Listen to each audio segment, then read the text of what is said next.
si G. Tanji. Welcome to Kababayan Today. If you're just joining us, we are taking your calls live here in Los Angeles. Kasama po natin ang mga attorney, immigration specialists, of course, Attorney Allison Aquino-Silva and Attorney Richard Loew. Kasama naman natin sa telepono right now si Johnny from Long Beach. Johnny? Hey, good afternoon, G. Hey, good afternoon to you too. What is your question for our attorneys this afternoon? Yeah. Hey, you know what? First, just to let you know, you're getting prettier and prettier. Oh, uy, salamat!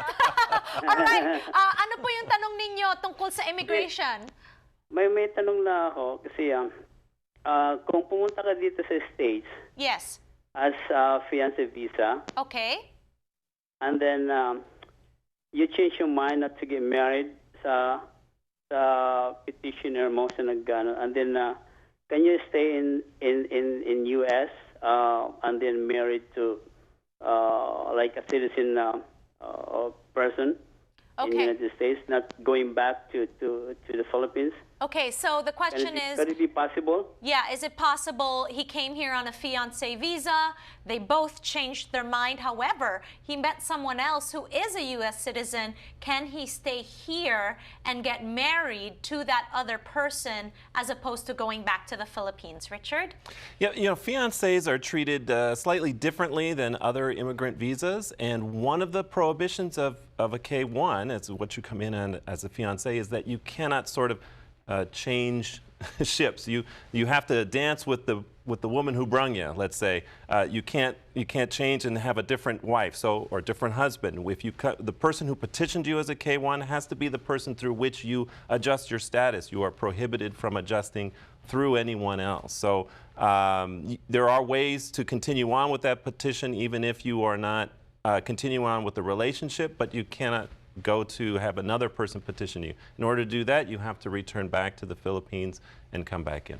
Oh, but I don't think Johnny wants to go back to the Philippines. He wants to stay in America. Obviously, you need some advice. Johnny, please call Attorney Allison Aquino-Silva and Attorney Richard Loew. Kasama naman natin on the phone from Carson si Iza. Iza, ano pong tanong ninyo? Magandang hapon po. Magandang hapon din po. Ano po yung tanong ninyo po? Send po ako. At saka, na-file ko na yung 245I noong 2001 sa anak ko. Okay.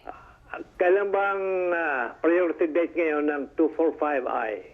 Okay, first of all, for the people that don't know, what is a 245I? And actually, that is my question back, because there is no such thing as a 245I application. There are applications that cover you under a law called 245I. So what he filed was a family-based petition. Like he mentioned, he petitioned his child. So 2001. He filed in 2001. And so his petition for his child grandfathered him under this law. And what that means is that since his child is covered under 245I, eventually, when they get to his child's place on the waiting list, the child can just go ahead and move forward with the adjustment application and apply for that green card.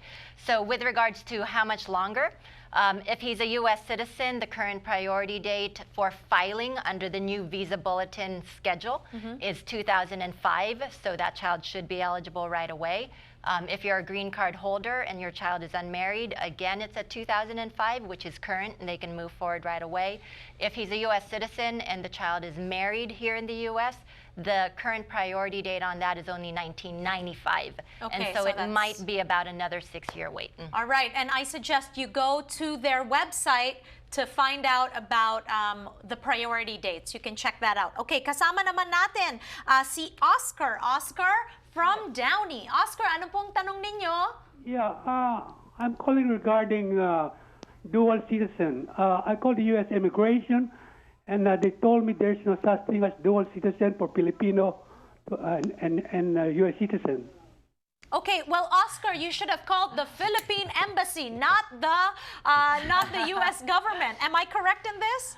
Yeah, well, you know, the citizenship is a little bit tricky. You're not going to the governments aren't going to say they allow dual citizenship. And in fact, the United States does allow dual citizenship only with Ireland, I believe. So everything else, they sort of just allow you to retain your other citizenship, but they don't call it dual citizenship. So when a person from the Philippines becomes a U.S. citizen, the U.S. does not ask them to renounce their Philippine citizenship, so they can continue to hold both passports. But the U.S. doesn't recognize them as being dual citizens. So it's a little bit tricky to, it's a little semantic to say, is it dual Right. citizenship or not? Basically, you can hold two passports, Philippine and the U.S., and it's not a problem for either country at this point. I think some people are reluctant to get a U.S. passport now because the Philippines are starting to tax U.S. citizens when they go back. So Oh, sure. that's some they issues want there. the money any way they can get it. Any way you can get it, yes. But and also in regards to his question, so like Richard was indicating, the U.S. doesn't encourage dual citizenship, and so when actually, and as far as the Philippine government is concerned, when a Philippine citizen becomes a naturalized U.S. citizen, you actually do lose your Filipino citizenship. I see. Okay, we have to go to break as of now, but magbabalik po kami here on Kababayan Today to take your calls. Join us once again. We'll be right back.